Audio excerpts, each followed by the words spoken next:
As Muslims, we harbor no animosity towards Jews. They are our relatives, and for centuries, our ancestors have coexisted peacefully.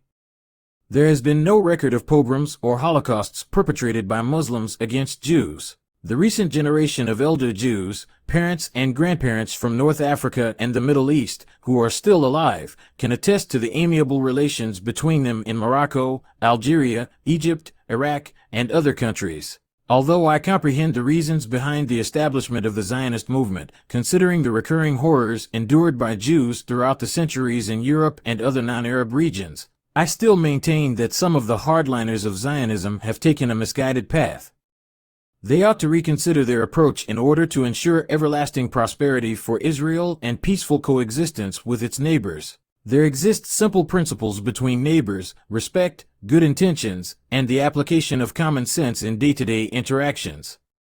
Occasionally, certain relationships may evolve into friendships or even brotherhood. Ultimately, it all boils down to good intentions. However, what we, as Arabs and Muslims, have witnessed over the past 70 years, particularly in the last decade, from certain Israeli governments, is entirely antithetical to this notion. Apartheid, injustice, disrespect, belittlement, hegemony, and oppression against Palestinians have transformed an opportunity for peaceful cohabitation and cooperation into a political catastrophe in many respects. The Torah teaches us, avera gora avera, a sin begets another sin. A hateful act leads nowhere but to further animosity and a desire for revenge. I firmly believe that Mr. Netanyahu's government has exacerbated the situation with its extreme right-wing views, which are based on a particular interpretation of God's commandments that are unquestionably debatable in many aspects. The current state of affairs in Israel did not materialize out of thin air. There is no smoke without fire. The actions undertaken by numerous members of this government, in the form of provocation, intimidation, discrimination, and oppression, are seriously placing the future of Israel in jeopardy. I firmly say that all Arabs, including Algeria, are prepared to embrace genuine peace with Israel. However, the hard-line faction within Israeli Zionists has been creating conditions that make this possibility nearly impossible to attain. Similarly, I am of the opinion that there are countless Israeli women, men, and children who simply desire to lead lives characterized by dignity and peace. Simultaneously, millions of Palestinian women, men, and children aspire to possess their own territory where they can live with dignity, justice, and peace. Please be wise and take a lesson of what happened to Native Americans at a certain time of history. The journey towards coexistence and a shared comprehension of one another's fundamental requirements is undoubtedly challenging. However, it serves as the foundation for fostering a modicum of tranquility in our emotions and peace in our daily lives. Adopting extreme stances in situations of conflict ultimately yields nothing but heightened tensions and further discord. Further, I believe that it will be difficult to ease tensions and restore a minimum level of readiness to reconcile as long as Mr. Netanyahu and his far-right government remain in power. It is imperative that all descendants of Abraham live together, ideally as brothers or, at a minimum, respectful neighbors seeking peace and serenity for one another as a new era begins. Anger is raging among the Arab and Muslim populations. A very small percentage of the population still believes in the possibility of a two-state solution. There has been a dramatic decline in the possibility of reconciliation between Arabs and Muslims. According to many, the unconditional support provided by the United States to Israel is understandable on many levels. There is, however, an inability on the part of Arab and Muslim nations to comprehend that Mr. Netanyahu and his extremist government has carte blanche to commit war crimes and murder without impunity. The bombing of hospitals, homes, and entire areas of Gaza day and night, the bombing with banned weapons of war, as well as the cutoff of water and electricity, as well as the denial of humanitarian assistance, are unquestionably war crimes committed by Netanyahu and his extremist government. Throughout the world, your country is viewed as a military power as well as a contributor and initiator of peace, freedom, and democracy. As a result of your last stand with an extremist government in Israel, its image has been adversely affected and may be permanently damaged in the Arab and Muslim worlds, as well as worldwide.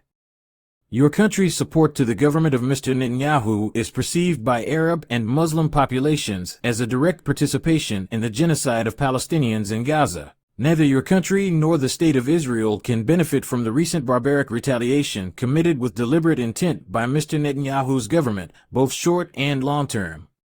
It is my concern that it will not contribute to the peace process in the future. There is no doubt that the current situation is very gloomy, unless one is blind. Israel has millions of citizens who oppose and denounce such a war. There is no question in their minds that Mr. Netanyahu's destructive policies must be opposed. It is then necessary to ask, why does your country continue to support such an extremist government? Maintaining support for Mr. Netanyahu's extremist policies poses a grave threat to the security of Israel. In my opinion, this is not in the best interests of Israel, and it is unlikely to serve that purpose. Like Martin Luther King, I too have a dream in which Jews and Arabs live together, dance, dream together, share meals, laugh with each other, and when one neighbor is away, the other neighbor takes care of their family, home, and belongings, as they once did. Although I may appear to be naive or idealistic, I have a dream that you can assist me in achieving with the prerogatives that are yours. It is an ardent desire to see genuine peace prevail in the land of Israel, creating a mutually beneficial atmosphere for both Israelis and Palestinians in a fair and impartial manner.